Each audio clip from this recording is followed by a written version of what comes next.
حضرت سلیمان حضرت داؤد کے بیٹے، اللہ کے نبی اور اپنے وقت کے عظیم بادشاہ تھے۔ آپ کا سلسلہ نسب حضرت ابراہیم سے جا ملتا ہے۔ آپ نے اللہ سے دعا فرمائی تھی کہ اے میرے مالک، مجھے ایسی بادشاہت عطا فرما جو مجھ سے پہلے کسی اور کو نہ ملی ہو۔ بے شک تو بہترین عطا فرمانے والا ہے، اور مجھے بخش دے اور مجھے نیک بندوں میں داخل فرما، اور مجھے ایسا بنا دے کہ میں تیری نعمتوں کا شکر ادا کر سکوں۔ لہٰذا اللہ نے آپ کی یہ دعا قبول فرمائی اور آپ کو یہ معجزہ عطا کیا کہ آپ نے مشرق سے مغرب تک بیشتر ممالک میں 700 سال تک انسانوں کے ساتھ ساتھ حیوانات، جنات اور تمام چرند پرند پر حکومت کی۔ آپ کے لیے ہوا کو مسخر کیا گیا۔ آپ کی وسیع سلطنت کا دارالخلافہ یروشلم تھا، جو یہودیوں، عیسائیوں اور مسلمانوں کے لیے مذہبی اعتبار سے بہت اہمیت کا حامل ہے۔ اللہ نے آپ کو یہ معجزہ بھی عطا فرمایا کہ آپ تمام جانوروں، پرندوں اور جنات کی بولیاں سمجھتے تھے اور ان سے کلام فرماتے تھے، اور یہ سب آپ کی فوج کا حصہ تھے۔ مسجد اقصیٰ کی تعمیر میں بھی یہی جنات دور دور سے پتھر اور اینٹیں لایا کرتے تھے۔ آپ اکثر دربار لگا کر اپنی تمام تابع مخلوق کی حاضری لیتے۔ جب آپ نے بادشاہت سنبھالی تو آپ نے جنات کو ایک تخت بنانے کا حکم دیا۔ انہوں نے کئی سال لگا کر ہاتھی کے دانتوں سے یہ تخت تیار کیا اور پھر اسے زمرد اور یاقوت سے مزین کیا۔ اس کے چاروں طرف سونے کی اینٹیں لگائیں۔ اس تخت کے چاروں کونوں پر سونے کے پتے اور ڈالیاں لگائی گئیں۔ اس تخت کے آس پاس 1000 سونے کی کرسیاں رکھی گئیں، جن پر حضرت سلیمان کے وزیر اور درباری بیٹھا کرتے تھے۔ اس تخت کو تخت طاؤس بھی کہا جاتا ہے۔ آپ اس تخت پر بیٹھتے تو تمام پرندے آپ پر سایہ کرتے۔ آپ کے حکم پر یہ تخت ہوا میں معلق ہو جاتا۔ آپ اس پر کئی مہینوں کا سفر چند گھنٹوں میں طے کر لیتے۔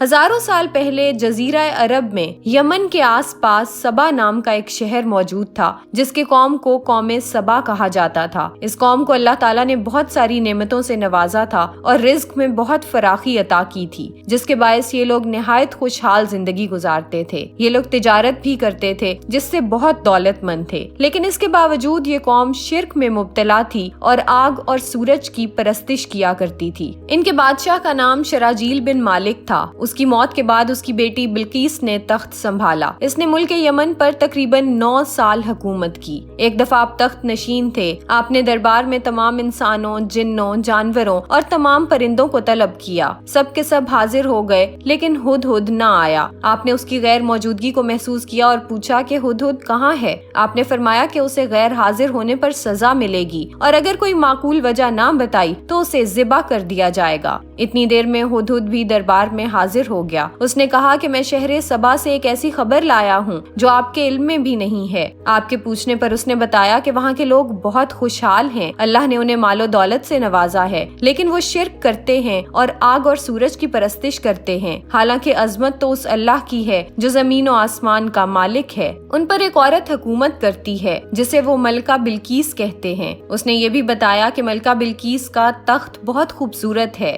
وہ ہیرے جواہرات اور زمرد یاقوت سے جڑا ہوا ہے۔ حضرت سلیمان نے اسے اللہ کی وحدت پر ایمان لانے کے لیے ایک خط لکھا۔ اس خط کے الفاظ کچھ یوں تھے: شروع اللہ کے نام سے جو بہت مہربان اور نہایت رحم فرمانے والا ہے۔ یہ خط سلیمان ابن داؤد کی طرف سے ملک کو لکھا جا رہا ہے، جو کہ شہر سبا کی حاکم ہے۔ جو ہدایت کی پیروی کرے اس کے لیے سلامتی ہے۔ ہم پر غلبے کی خواہش نہ کرو اور سر تسلیم خم کر کے میرے پاس حاضر ہو جاؤ۔ قرآن پاک میں سورہ نمل میں بھی اس خط کا ذکر کیا گیا اور اس خط کے الفاظ کو بھی اسی طرح لکھا گیا۔ اس خط کی شروعات بسم اللہ الرحمن الرحیم سے ہوتی تھی، اور یہی وجہ ہے کہ سورہ نمل میں 2 دفعہ بسم اللہ کے الفاظ آتے ہیں۔ دعوت ایمان کا یہ خط حضرت سلیمان نے ہدہد کے ہاتھ ہی بھیجا۔ آپ نے اس کو یہ تاکید بھی کی کہ خط دے کر وہاں دیکھو کہ اس کا رد عمل کیا ہوتا ہے۔ یہی وجہ ہے کہ ہدہد کو میسنجر آف سلیمان یعنی حضرت سلیمان کا پیغام رساں بھی کہا جاتا ہے۔ ہدہد نے وہ خط لیا اور ملکہ بلقیس کی گود میں گرا دیا۔ ملکہ نے سرداروں کو بلایا اور کہا کہ میرے پاس ہدہد خط لے کر آیا ہے جو سلیمان نے لکھا ہے اور اللہ کے نام سے شروع ہوتا ہے۔ محل میں موجود تمام سرداروں کے سامنے حضرت سلیمان کا لکھا ہوا خط پڑھ کر سنایا گیا۔ خط پڑھ کر وہ سب غصے میں آ گئے اور ملکہ سے کہا کہ یہ خط ہماری اور ہمارے خدا کی توہین ہے، آپ ہمیں اجازت دیں کہ یہ خط لکھنے والے سے ہم جنگ کر سکیں۔ ملکہ نے کہا کہ یاد رکھنا کہ بادشاہ بادشاہ جب بھی کسی ملک میں داخل ہوتا ہے تو وہ سب سے پہلے وہاں کے سرداروں اور شرفاء کو ذلیل کرتا ہے، یعنی ہمارا ملک چھن جائے گا، کیونکہ اگر یہ اللہ کا نبی ہوا تو ہم اس کا مقابلہ کرنے کی طاقت نہیں رکھتے۔ اس نے فیصلہ کیا کہ وہ حضرت سلیمان کو ایک تحفہ بھیجے گی۔ اگر حضرت سلیمان نے وہ تحفہ قبول کر لیا تو اس کا مطلب ہے کہ وہ کوئی عام بادشاہ ہے، اور اگر اس نے تحفہ قبول نہ کیا تو پھر وہ خدا کا کوئی نیک پیغمبر ہے۔ حضرت سلیمان کو ہدہد نے آ کر سارا واقعہ سنایا۔ آپ نے کچھ سوچا اور پھر جنات کو حکم دیا کہ شہر کے داخلی اور خارجی راستوں پر سونے کی اینٹیں لگا دو، راستے کے دونوں جانب سونے سے بنی چیزیں رکھ دو،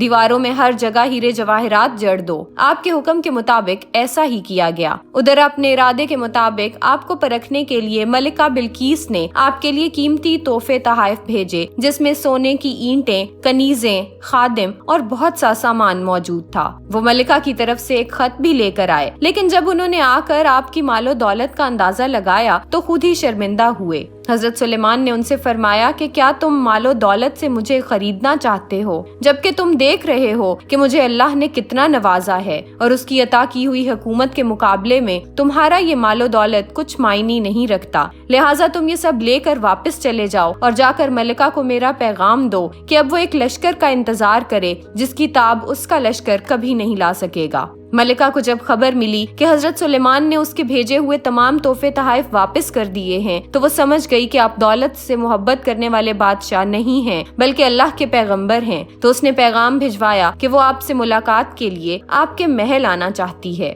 حضرت سلیمان نے دربار میں اعلان کیا کہ ملکہ یہاں آنے کے لیے اپنے محل سے نکل آئی ہے۔ ملکہ اپنے ملک یمن سے نکلی جبکہ حضرت سلیمان یروشلم میں موجود تھے۔ حضرت سلیمان نے پوچھا کہ کوئی ہے جو اس کے آنے سے پہلے اس کا قیمتی تخت دربار میں لے آئے۔ ایک دیو ہیکل جن اٹھا اور بولا کہ میں یہ کام کر سکتا ہوں، آپ کی یہ مجلس برخاست کرنے سے پہلے میں ملکہ بلقیس کا تخت محل میں لے آؤں گا، اور میں امانت دار بھی ہوں اور طاقتور بھی۔ حضرت سلیمان نے فرمایا کہ نہیں، مجھے اس سے پہلے چاہیے۔ پھر ایک کتاب اللہ کا علم رکھنے والا اٹھا اور کہا کہ پلک جھپکنے سے پہلے ہی میں یہ تخت یہاں لا سکتا ہوں، اور پھر آپ نے اس تخت کو اپنے دربار میں اسی وقت موجود پایا۔ آپ نے 80 ہاتھ لمبا، 60 ہاتھ چوڑا اور 30 ہاتھ اونچا پتھروں سے بنا ہوا یہ یاقوت، زمرد اور موتیوں سے جڑا ہوا خوبصورت تخت اپنے محل میں پایا، تو ساتھ ہی فرمایا بے شک یہ میرے رب کا فضل ہے تاکہ وہ مجھے آزمائے کہ میں اس کا شکر ادا کرتا ہوں یا نہیں، اور جو اپنے رب کا شکر ادا کرے تو وہ شکر بھی اسی کے اپنے لیے مفید ہے، اور جو اللہ کی ناشکری کرے تو میرا رب بے نیاز اور غنی ہے۔ حضرت سلیمان نے اس تخت کو پہلے سے بھی مزید خوبصورت بنوا دیا۔ جب ملکہ بلقیس آئی تو اس نے اپنا تخت وہاں موجود پایا تو بولی کہ یہ تو ہو بہو میرے تخت جیسا ہے، بلکہ یوں معلوم ہوتا ہے کہ یہ میرا ہی تخت ہے۔ پھر اسے اس قیمتی محل میں لے جایا گیا جہاں حضرت سلیمان تخت نشین تھے۔ آپ کے محل کا فرش شیشے کا تھا جس کے نیچے مچھلیاں اور باقی آبی مخلوق تیر رہی تھی۔ جب ملکہ نے فرش کی جانب دیکھا تو اسے ایسا معلوم ہوا جیسے وہ پانی کا حوض ہے۔ اس نے پنڈلیوں سے کپڑا اونچا کر دیا۔ تب حضرت سلیمان نے اسے بتایا کہ یہ شیشے کا فرش ہے جو نظر نہیں آتا۔ اس پر ملکہ بہت شرمندہ ہوئی اور بول اٹھی کہ میں نے جان لیا کہ تم اللہ کے پیغمبر ہو، اور بے شک میں نے جتنا وقت سورج کی پرستش میں گزارا اپنی جان پر ظلم کیا، اور میں سلیمان اور اس کے اللہ پر ایمان لائی، اس اللہ پر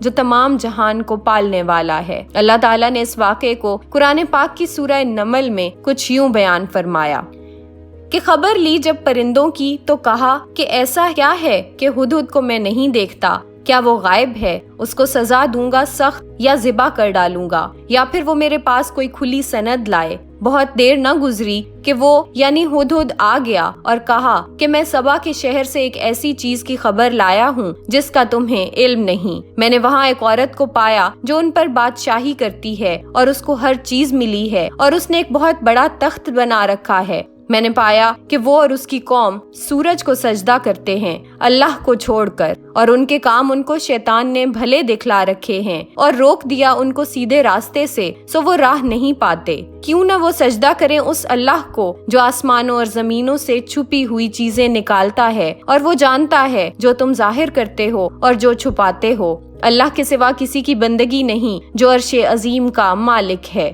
سلیمان نے کہا کہ ہم دیکھتے ہیں جو تو نے کہا وہ سچ ہے یا جھوٹ۔ لے جا میرا یہ خط اور ڈال دے ان کی طرف، پھر ان کے پاس سے ہٹ آ، پھر دیکھ کہ وہ کیا جواب دیتے ہیں۔ کہنے لگی اے دربار والو، میرے پاس ایک عزت کا خط ڈالا گیا، وہ خط ہے سلیمان کی طرف سے، اور وہ یہ ہے، شروع اللہ کے نام سے جو بڑا مہربان اور نہایت رحم والا ہے، کہ زور نہ کرو میرے مقابلے میں اور حکم بردار ہو کر میرے سامنے آ جاؤ۔ کہنے لگی کہ اے دربار والو، مجھے مشورہ دو اس کام میں، کیونکہ میں تمہارے حاضر ہونے یعنی تم سے مشورہ کرنے تک کوئی فیصلہ نہیں کرتی۔ وہ بولے کہ ہم لوگ سخت لڑائی والے اور زور آور ہیں، اور یہ کام تیرے اختیار میں ہے، سو دیکھ لو اور حکم دو۔ وہ کہنے لگی کہ جب بادشاہ کسی آبادی میں گھستے ہیں تو اس کو خراب کر دیتے ہیں اور وہاں کے سرداروں کو بے عزت کر ڈالتے ہیں، اور کچھ ایسا ہی کریں گے، اور میں ان کی طرف کچھ تحفے بھیجتی ہوں اور دیکھتی ہوں کہ وہ بھیجے ہوئے کیا جواب لے کر پھرتے ہیں۔ پھر جب سلیمان کے پاس پہنچا اور بولا کہ کیا تم مال سے میری آنت کرو گے، سو جو اللہ نے مجھ کو دیا ہے وہ بہتر ہے اس سے جو تم کو دیا ہے، بلکہ تم ہی اپنے تحفے سے خوش رہو، پھر واپس جاؤ ان کے پاس، اب ہم پہنچیں گے ان پر اپنے لشکروں کے ساتھ کہ جن کا ان سے مقابلہ نہ ہو سکے گا، اور وہاں سے ان کو نکال دیں گے بے عزت ہو کر اور خوار کریں گے۔ بولا اے دربار والو، تم میں کوئی ہے جو لے آئے میرے پاس اس کا تخت اس سے پہلے کہ وہ حکم بردار ہو کر میرے پاس آئے؟ جنوں میں سے ایک دیو بولا کہ میں لائے دیتا ہوں تجھے اس سے پہلے کہ تو اپنی جگہ سے اٹھے، اور میں اس پر زور آور اور معتبر ہوں۔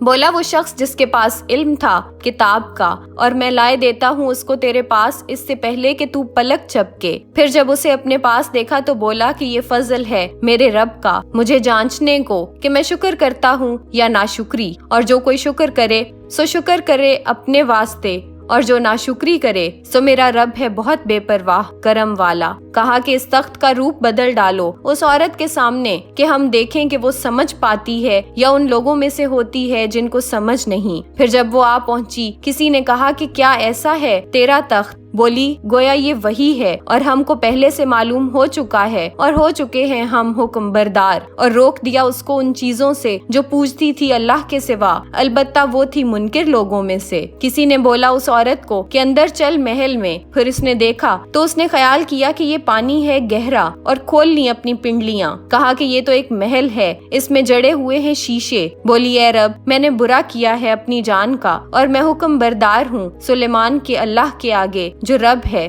سارے جہان کا۔